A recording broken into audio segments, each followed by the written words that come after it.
Pamätáte si Morho? Pravdepodobne ste sa učili škola Morho, nie? Dávne ma zaujíma, či si pamätám Morho. Zleteli Orlisa 3, tiahli na Onda 3. Hrob Kleopatry. Sranda. Zleteli Orlisa 3, tiahli na Podole.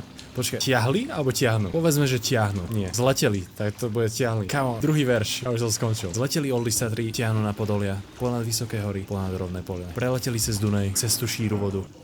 Fuck, je to čo ďalej? Zleteli Orlisa 3, tiahnu na Podolia, ponad vysoké hory, ponad rovné polia. Preleteli cez Dunaj, cez tú šíru vodu. Sadli tam za pomedzím slovenského rodu. Áno, je to ono. Ja som myslel, že to nebude s tým slovenským rodom, ale bolo. Tu bude nejaká príša asi. Duní Dunaj a luna za lunou sa valí. Nad ním svietí pevný hrad na vysokom brali. Pokraj hradu asi. Animán cár zastal si táborom. Belia sa rady šiatrou ďalekým priestorom.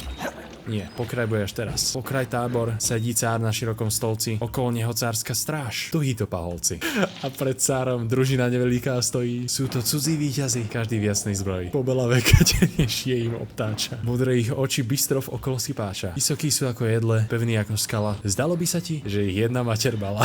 Kámo, ja si to rád nepamätám. Ale ďalej už to fakt neviem. A potom samozrejme musíte poznať finálnu strov. A ty Morho! Hoj Morho, detvo môjho rodu. Jak to bolo ďalej? Kto neviem čo...